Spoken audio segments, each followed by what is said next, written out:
നമസ്തേ, ഏവർക്കും സാഹിത്യ ശുഭദിന വചസ്സുകളിലേക്ക് ഒരിക്കൽ കൂടി സ്വാഗതം. ഇന്ന് നമ്മൾ നോക്കാൻ പോകുന്നത് പ്രശസ്ത കവയിത്രി സാറാ ജോസഫിനെ പറ്റിയാണ്. സാറാ ജോസഫിൻ്റെ ജീവിത ചരിത്രത്തെ പറ്റിയാണ്, ഏതൊക്കെ കൃതികളാണ് രചിച്ചിട്ടുള്ളത് തുടങ്ങിയ കാര്യങ്ങളെക്കുറിച്ചാണ് ഇന്നത്തെ സാഹിത്യ സുഭാഷിതത്തിൽ സാഹിത്യ ശുഭദിന വചസ്സുകളിൽ നമ്മൾ പറയാൻ പോകുന്നത്. തൃശ്ശൂർ ജില്ലയിൽ കൂരിയച്ചിറയിൽ 1946 ഫെബ്രുവരി 10 സാറാ ജോസഫ് ജനിച്ചത്. ലൂയിസ് പൂക്കോടൻ്റെയും കൊച്ചുമറിയത്തിൻ്റെയും മകളായിട്ടാണ് ജനനം.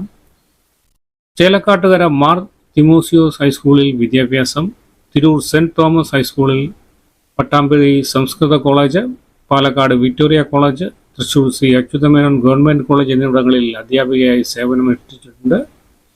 കേരളത്തിലെ സ്ത്രീ വിമോചന മുന്നേറ്റങ്ങൾക്ക് വേണ്ടി പ്രവർത്തിച്ച ആളായിരുന്നു.